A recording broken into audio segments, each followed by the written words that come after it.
우리가 겪는 삶의 여러 상황들을 보면은 그게 정말 좋은 건지 나쁜 건지 잘 이해되지 않는 경우가 있습니다. 어떤 사람이 이제 가족여행을 가려고 했는데 그날 차가 고장이 났습니다. 그래서 그 차를 이제 정비소에 가지고 가서 점검을 받는데 정비사가 하는 말이 이 차로 여행을 가지 않기를 참 다행입니다. 차에 불이 날 뻔했습니다. 했다는 겁니다. 여러분, 이 차가 고장 나서 여행 가지 못한 것이 이 가정에 좋은 겁니까? 나쁜 겁니까? 우리가 살면서 때때로 이제 하나님이 일하시는 방법에 대해서 잘 이해가 되지 않을 때가 있어요. 하나님은 왜 이렇게 하시지? 이해가 안 된다는 거죠. 그런데 그걸 구체적으로 하나님이 좀 설명해 주시면 좋겠지만은 설명해 주지 않습니다. 그러니까 그렇기 때문에 우리가 불가피하게 우리의 어떤 여정을 조종해야 하는 일들이 생깁니다. 그런데 결과적으로 보면 그게 우리에게 좋은 것이 된다는 것을 느낄 때가 많다는 거죠. 여러분, 나쁜 것으로 당장 내 눈에 그렇게 보일지라도 우리가 확실히 유익을 얻기 위해서 필요한 것은 하나님에 대한 전적인 신뢰입니다. 신뢰. 하나님을 믿으시라는 거죠.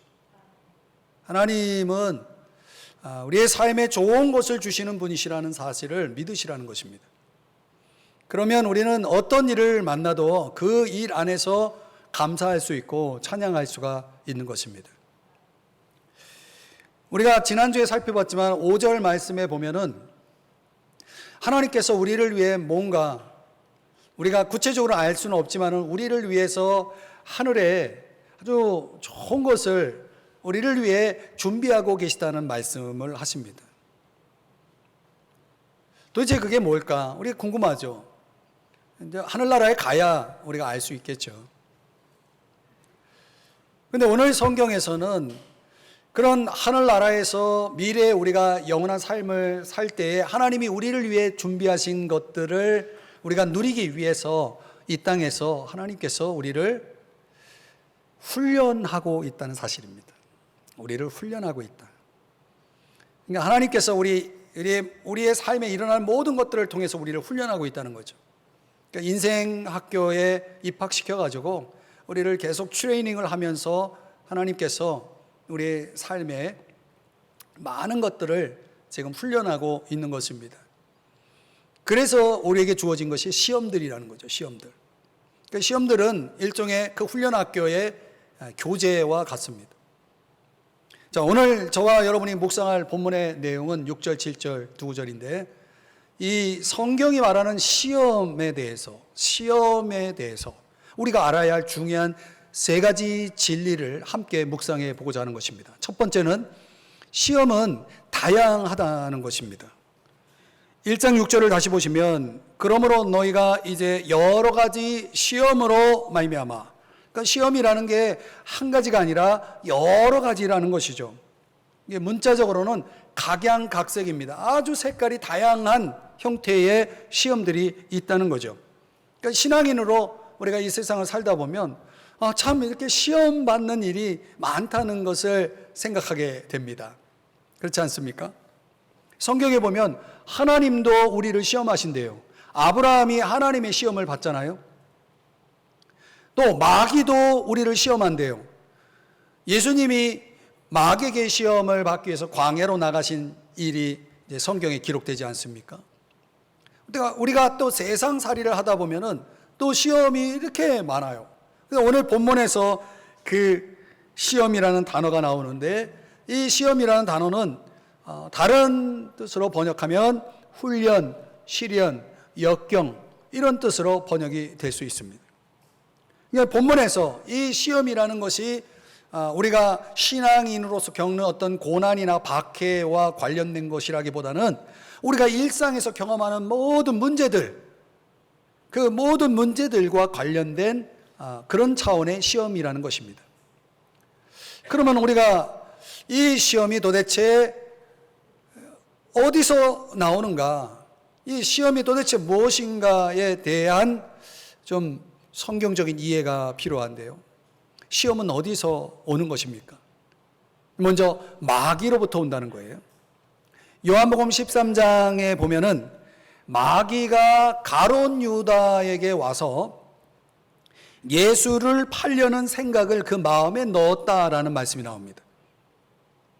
이 가룟 유다의 약점이 뭐냐면 돈이에요, 돈. 돈에 약해요. 그런데 어느 순간 이 마귀가 가룟 유다의 그 약점인 돈에 대한 욕심을 넣어서 예수를 팔아버려야 되겠다 하는 생각을 갖게 되었다는 것입니다. 그러니까 마귀는 그런 약점을 이용해서 이 가룟 유다의 물질을 이용해서 그를 시험했다는 것입니다. 마귀는요, 이 세상의 것으로도 우리를 시험하는데요. 구약 성경에 이스라엘 백성들이 가나안 땅을 정복하는 과정에서 벌어진 일인데요. 한 성을 정복하기에 앞서서 하나님께서 이제 명령을 내리시기를 이 성 안에 있는 모든 것들을 진멸하라는 명령을 내리시죠. 그런데 아간이라는 사람의 마음속에 그 성 안에 있는 어느 금 그리고 옷에 대한 마음이 그 아간의 마음속에 들어갔어요. 그리고 그걸 집에다 감춰뒀단 말이에요. 그거를 멸하라, 진멸하라는 명령을 어기고 말이죠. 결국 이스라엘 백성들은 그 전쟁에서 이제 다음 전쟁에서 실패하고 말았고 아간도 죽임을 당하게 됩니다. 그러니까 우리가 이 세상의 어떤 것에 사로잡히면 결과가 이렇게 된다는 것을 보여주는 것입니다. 또 때로는 마귀는 우리 안에 있는 타락한 성품을 자극해서 시험합니다. 그 타락한 성품을 대표하는 게 교만이에요, 교만. 이 다윗이라고 하는 구약에 나오는 이스라엘의 그 왕, 다윗은 어느 날 마음에 교만이 들어가 가지고 하나님이 기뻐하시지 않는 인구조사를 실시하게 됩니다. 그 교만한 마음 때문에 벌어진 그 일로 인해서 이스라엘 백성 가운데 7만 명이 죽임을 당합니다.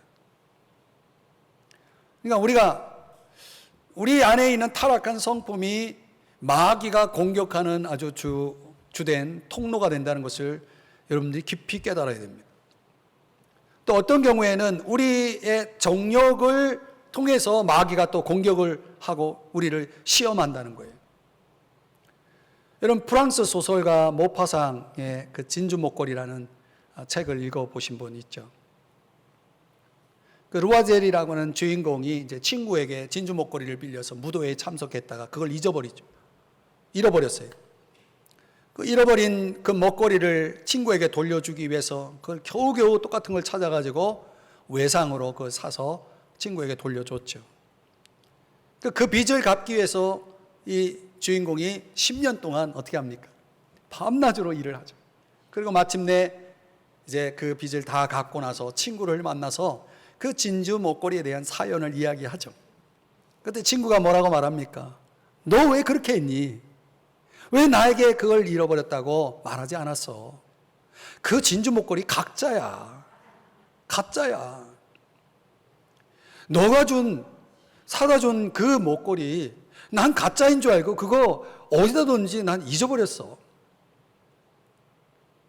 여러분, 그 이야기를 듣고 그 주인공이 기가 막히지 않습니까? 그 목걸이가 어떤 목걸이인데, 그 목걸이 때문에 내가 10년을 밤낮으로 수고하면서 땀 흘리면서 어렵게 해서 드디어 그것을 사다 준 건데 하면서 자기 지나간 세월을 생각하면서 얼마나 안타까웠습니까? 여러분, 지나간 세월은 다시 오지 않습니다. 그러니까 우리가 어떤 욕심에 사로잡혀서 그것으로 인해서 우리의 인생을, 우리의 세월을 그렇게 헛되게 보낼 수 있는 것이죠. 정신을 바짝 차리지 않으면 안 되는 거예요. 그래서 성경은 뭐라고 말합니까? 마귀에게 틈을 주지 말라고 그러잖아요.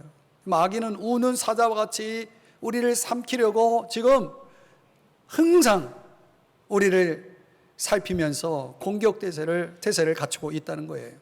그러니 여러분, 우리가 조금이라도 한눈 팔면 그 틈을 마귀는 결코 놓치지 않는 것입니다. 그러나 우리는 늘 깨어서 정신을 바짝 차리고 기도하고 또 성경 읽고 주님과의 깊은 교제를 통해서 그런 걸 분별하고 그 마귀의 시험을 이겨내야 되는 것입니다. 그 시험이라는 것은 마귀에게서만 오는 것이 아니라 또 인간관계를 통해서도 온다는 걸 우리는 경험합니다. 신앙생활 가운데 우리에게 괴로움을 주는 사람이 꼭 있습니다. 꼭 있습니다. 그러니까 우리랑 가까이 있는 사람들이 믿지 않는 사람들만 있는 게 아니라 믿는 사람들이 있죠. 근데 그 시험 가운데 우리를 괴롭히는 사람 가운데는 믿는 사람들도 섞여 있어요. 이 세상 사람들은 사람을 상대할 때 그 이용 가치를 굉장히 실용적으로 분석하고 관계하는 경우가 많죠. 이 경제적인 가치가 있다 싶으면은 그 사람을 사귀고 이렇게 가까이 하려고 하고, 정치적인 이용 가치가 있다 생각하면은 더 관계를 맺으려고 하죠. 그러다 이용 가치가 없으면 뭐예요? 그냥 아주 냉정하게 차버리는 거죠. 그러면서 우리는 시험을 받는 것입니다. 사람이 어떻게 그럴 수 있냐 말이죠. 그러면서 또 신앙생활하면서 어떻게 보면 가장 심한 시험을 주는 대상은 믿는 사람들입니다. 이런 얘기를 한다는 게 참 슬픈 이야기인데요. 나를 시험 들게 하는 사람이 믿는 사람들이라는 거예요. 같은 믿는 사람 입장에서 그런 게 큰 시험이죠. 시험을 주는 사람이 나쁜 사람이 아니에요. 좋은 사람이에요. 내가 평소에 사랑하고 또 신뢰했던 사람인데 어느 날 그 사람이 나에게 등을 돌리는 거예요. 내 사랑하는 후배가 나에게 등을 돌리는 거예요. 여러분, 저 유명한 찰스 스펄전 목사도 그 제자요 친구로 생각하면서 잘해준 사람이 등을 돌려서 배신을 해서 상처를 입었다는 일화가 있어요. 성경에 나오는 바울도 그 같은 동역자 입장에 아주 신실하게 동역했던 데마가 바울을 배신해서 떠남으로 또 바울이 상처를 받죠. 여러 가지가 내 주변에 나랑 좋은 관계 속에 있는 사람들 때문에도 우리는 어떻게 해요? 시험을 받는 것입니다. 또 어떤 경우에는 교회 안에 있는 소그룹이 나에게 시험을 줄 수도 있습니다. 아가페 사랑 안에서 하나가 돼가지고 서로 섬기고 사랑하고 용서해야 할 그 소그룹 안에서 어떤 인간적인 생각이 편을 가르고 상대를 공격하는 그런 상처를 주는 공동체로, 작은 소그룹으로 나를 대할 때가 있는 거죠. 참 저런 거를 겪으면요, 참 사람이 싫어집니다. 그렇지 않습니까? 그러니까 우리가 세상 밖에서도 시험이 많지만 교회라고 하는 신앙의 공동체 속으로 들어와도 시험은 여기에도 있더라고요. 여러 가지 시험이 여기도 있는 거죠. 정말 힘들고 어려운 시험이 또 있죠. 그게 뭡니까? 가족이에요. 가족이 시험을 주는 데는 정말 견디기 어려운 거죠. 왜? 같은 공간 안에서 평생을 살아야 될 가족이 나를 시험한단 말이죠. 그래서 예수님께서 이런 경고를 하지 않습니까? 마태복음 10장에서 사람의 원수가 누구다? 자기 집안 식구라고 그랬어요. 여러분, 나의 부모가 나를 시험할 수 있고 내 자녀가 나를 시험할 수 있고 부부간에도 서로 시험을 줄 수가 있는 거예요. 어느 자매가 있는데 이 자매가 선교사로 헌신을 했어요. 이 선교사가 되기 위해서 열심히 준비를 하고 있는데 그녀 앞에 아주 멋진 남자가 나타난 거예요. 사랑에 빠졌어요. 결혼을 했어요. 그런데 그 남자가, 남편이 된 그 남자가 그 자매의 인생의 방향을 완전히 바꿔놨어요. 그 자매는 지금 선교사로 나가려고 준비 중에 있었다는 거예요. 그런데 남편이 되자 그 남자가 그걸 반대하는 거예요. 결국 선교사로 나가지 못했어요.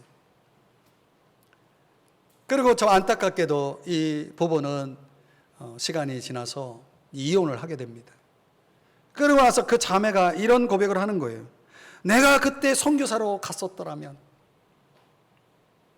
내가 그때 선교사로 갔었더라면 내 인생은 정말 값진 생애가 되었을 것이고 하나님 앞에서 쓰임받는 놀라운 생애가 되었을 텐데 제가 속았습니다. 이런 고백을 했다는 것입니다. 여러분, 때때로 우리가 가족이라는 이름으로 내 가족에게 시험을 주는 그런 대상이 될 수 있다는 사실을 여러분 잊지 마셔야 됩니다.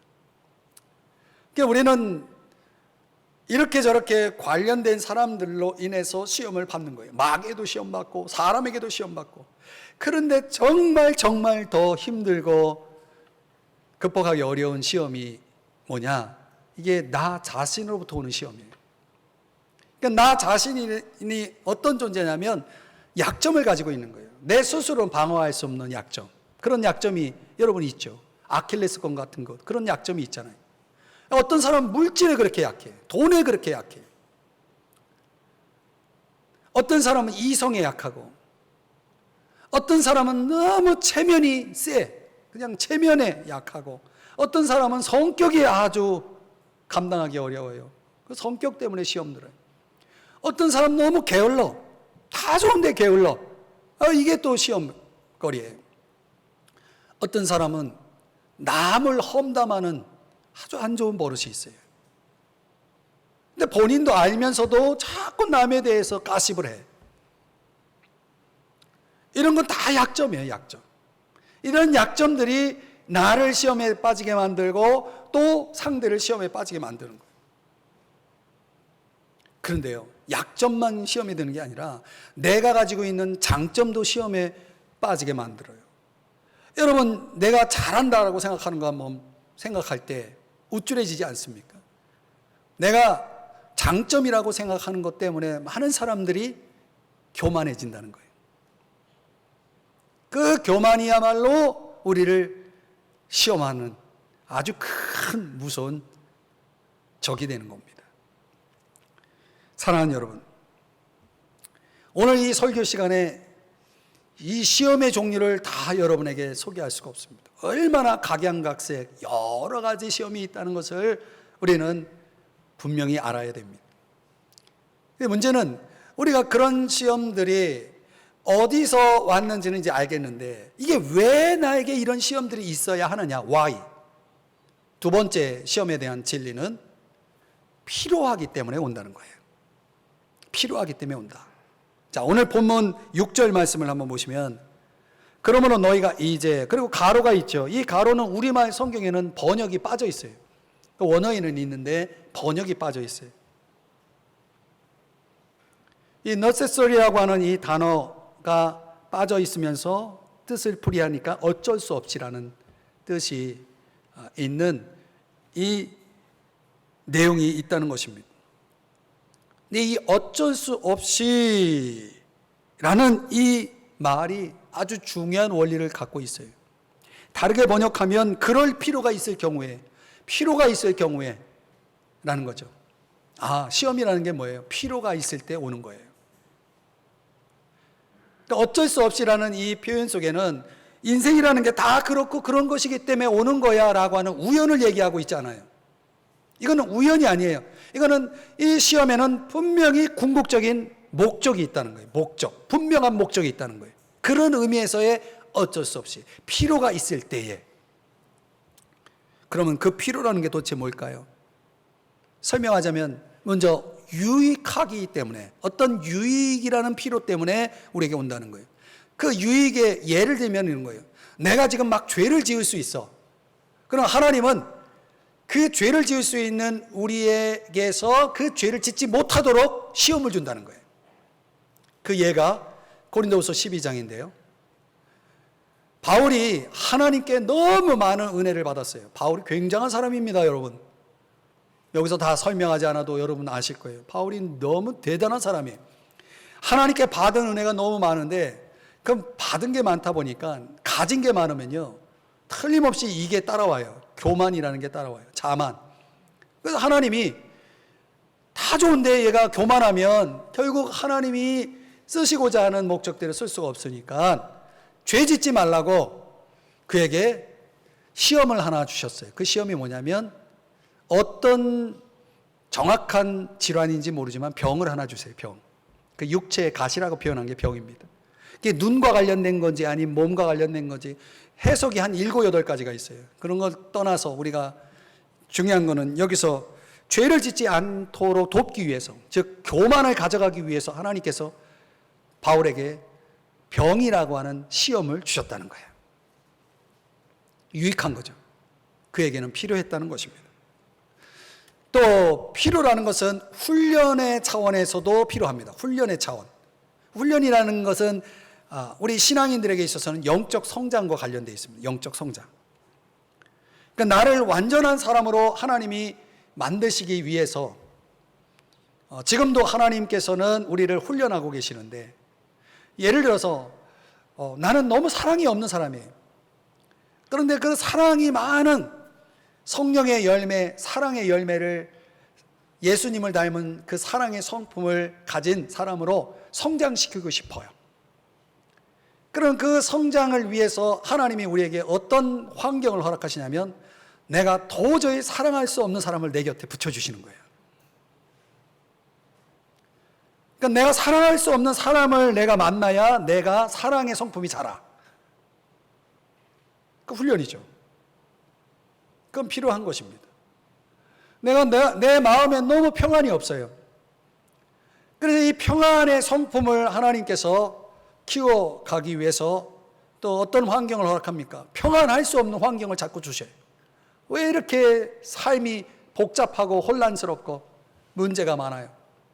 그런 그 속에서 계속 내 안에 평안이라고 하는 성령의 열매를 계속 성품을 자라게 하시는 훈련을 하시는 거죠. 오늘 성경의 7절의 말씀을 보시면은 믿음의 확실함은 이렇게 표현이 나오죠. 옛날 개역 성경에는 확실함이라는 단어가 실현이라는 단어로 번역되어 있었어요. 이게 무슨 말이냐면 믿음이 확실하다, 즉 증명되다. 영어로는 프로프라고 하는 단어인데, 이 확실함을 위해서 믿음이 과연 이 사람이 확실한지를 증명할 수 있는 그런 차원에서 뭐가 온다는 거예요? 시험이 온다는 걸 의미하는 것이에요.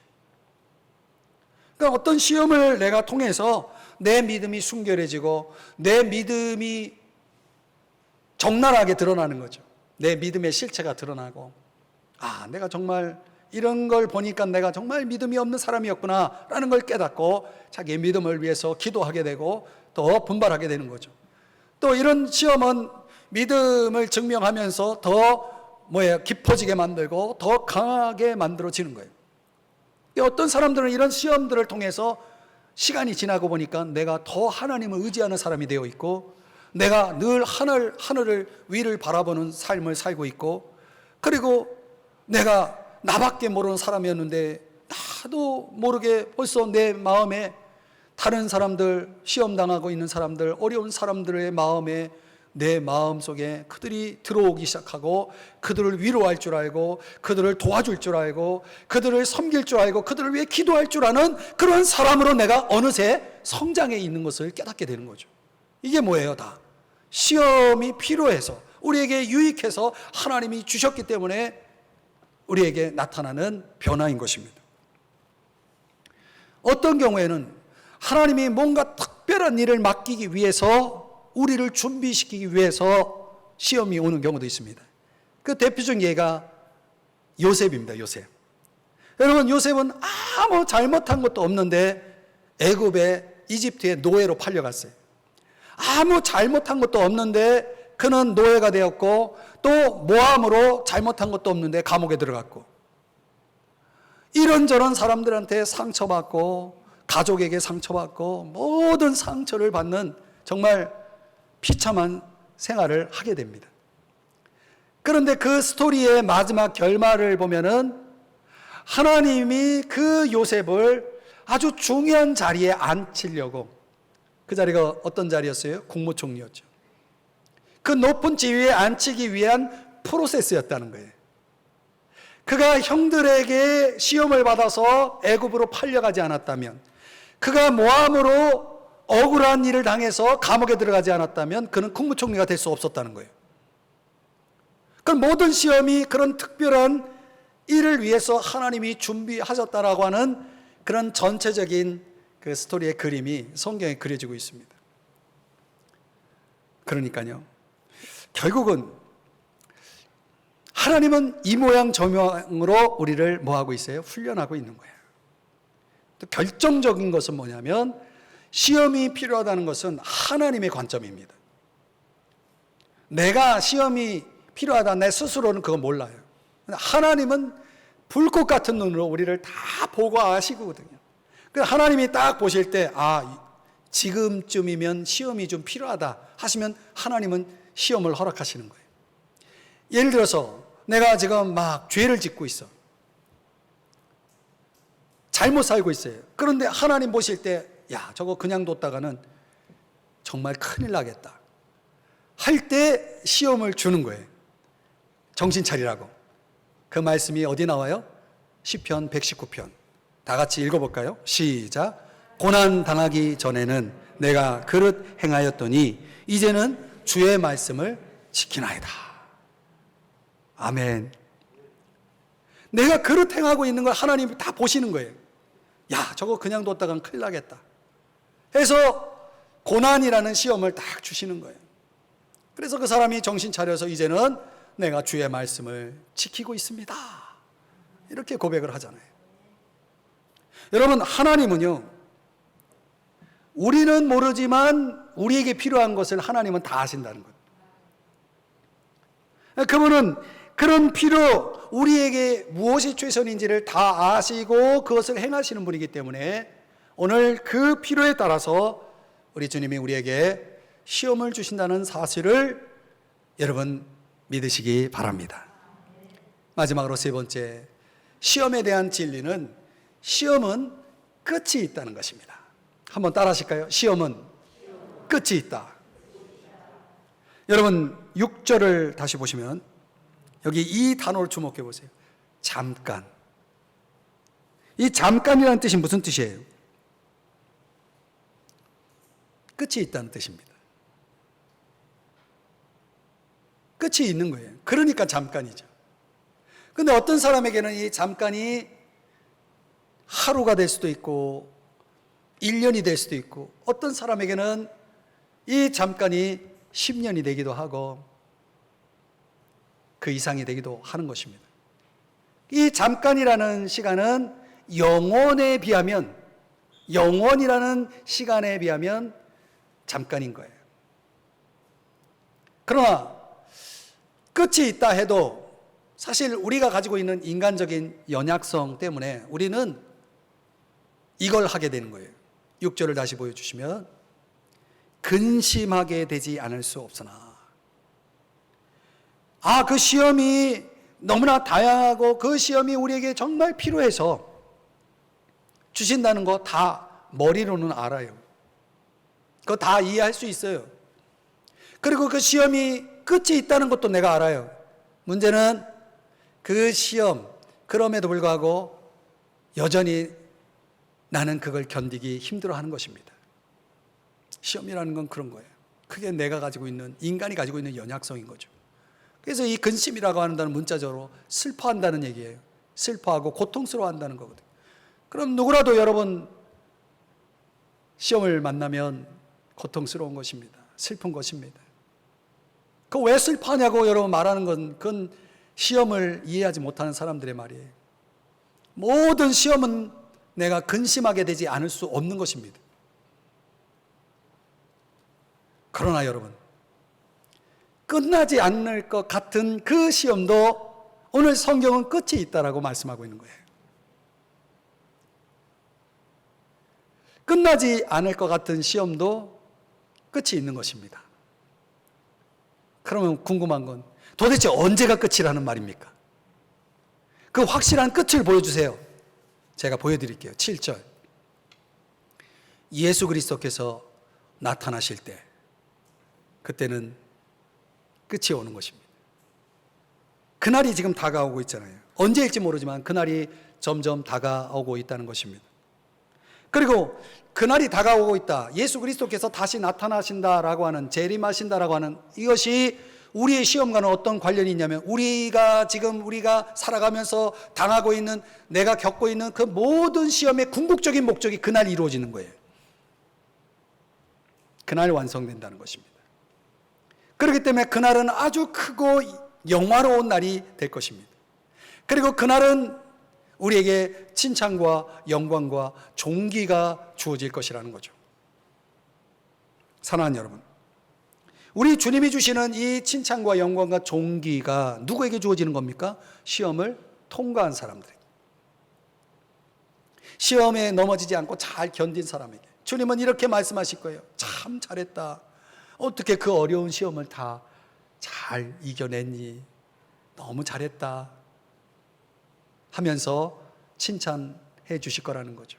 그리고 우리에게 영광의 옷을 입혀주시고 존귀의 옷을 입혀주시면서 우리가 그 시험으로 인해서 흘렸던 눈물, 아니 지금 현재 흘리고 있는 그 눈물을 주님은 모든 눈물을 씻어주시고 내가 영원히 너와 함께 할 것이다 라고 말씀하시면서 우리 주님은 그날에 우리에게 모든 것을 갚아주실 것이라고 오늘 성경이 말씀하고 있는 것입니다. 그제야 끝이 있는 것입니다. 그러니까 모든 것은 하나님 손 안에 있는 거예요. 그분이 그 모든 시험의 길이를 결정하고 있는 것입니다. 그리고 타임키퍼를 통해서 그분은 그분의 시간을 지금 돌리고 있는 것이에요. 그런데 우리가 그 시험을 제대로 감당하지 못하고 그 시험을 저항하고 거부하고 막 그러면은 주님의 시간이 길어져요. 주님이 그 적당한 분량에 허용된 시험의 시간을 늘려나가는 거죠. 그러나 우리가 그것을 기꺼이 감사함으로 받고 그 시험을 잘 견뎌내면 주님은 정확한 시간대에 그 시험을 끝내시는 것이에요. 그 타임을 끝내고 주님은 거기에 따른 상을 주시는 거죠. 시험은 끝이 있고 영원한 영광이 따라오는 것이죠. 그래서 윌리엄 펜이 뭐라고 말했습니까? 고통이 없으면 승리도 없고, 아픔이 없으면 왕자도 없고, 쓰라림이 없으면 영광도 없고, 십자가가 없이는 멸류관도 없다, 이렇게 말씀하고 있는 것입니다. 저 욥도 그런 고백을 하지 않습니까? 나를 단련하신 후에는 내가 순금같이 되어 나오리라. 여러분, 단련이 없이 어떻게 순금이 될 수 있습니까? 1930년대 미국의 경제공황 때에 법조인으로서 아주 유명한 무신론자가 있었습니다. 그가 한 강연장에서 다음과 같은 내용의 강연을 했습니다. 여러분, 이 사태를 보십시오. 하나님이 살아계시면, 과연 하나님이 살아계시다면 이 어려운 상황을 어떻게 우리에게 주실 수 있습니까? 지금 이 지경, 우리가 모든 걸 잃어버리고 있는 것만 보아도 분명히 하나님은 없습니다. 우리는 모든 것을 잃어버렸습니다. 꿈도 잃어버렸습니다. 재산도 잃어버렸습니다. 노래도 잃어버렸습니다. 어떻게 이 지경에서 노래를 할 수 있단 말입니까? 하면서 강연을 하고 있었는데, 그때 그 강연장에 있었던 한 할머니가 손을 번쩍 들더니 저는 노래할 수 있습니다 라고 말했습니다.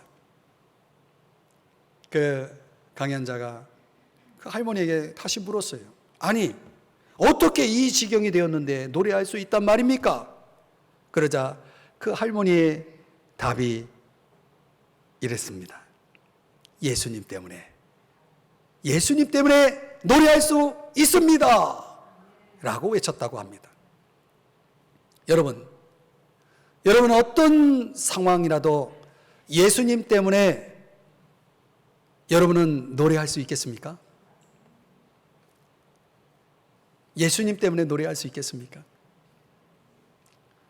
오늘 우리가 살펴본 인생의 장에 찾아오는 수많은 시험에 대한 진리, 그것이 무엇입니까? 시험은 너무나 다양하다는 것이죠. 또 시험은 우리들의 삶에 있어서 꼭 필요한 것이라는 거예요. 그건 주님의 관점입니다. 그리고 마침내 그 시험은 끝이 있다는 것이죠. 우리가 이 진리를 확실히 알았다면 이제 여러분이 여러분의 인생의 장에 찾아오는 어떤 시험이라도 여러분이 무엇을 해야 되겠습니까? 여러분의 얼굴을 하늘을 향해 들어야 됩니다. 여러분의 시선을 주님이 오시는 그 영광의 순간에 던져 넣으셔야 합니다.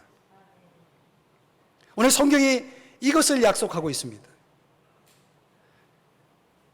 히브리서 2장 18절 말씀에 보면 시험 받는 자들을 능히 도우실 수 있느니라. 고린도전서 10장 13절 말씀에는 너희로 능히 감당하게 하시느니라. 믿습니까? 여러분, 우리가 시험 중에 있다 해도 그 시험 중에서 우리를 도우시는 주님이 함께 하심을 믿으시기 바랍니다. 그 주님이 여러분의 시험을 능히 감당할 수 있도록 도와주실 것을 믿으시기 바랍니다. 그러면 우리도 그 할머니처럼 담대하게 시험 중에라도 뭐 할 수 있습니까? 노래할 수 있습니다. 크게 기뻐할 수 있는 것입니다. 평안할 수 있는 것입니다. 예수님 때문에, 우리를 위해 죽으시고 부활하신 그 예수님 때문에 저와 여러분은 노래할 수 있는 것입니다. 모든 것을 감당할 수 있는 것입니다. 시험이 있습니까? 우리를 도우시는 주님이 우리와 함께 계십니다. 기도하겠습니다.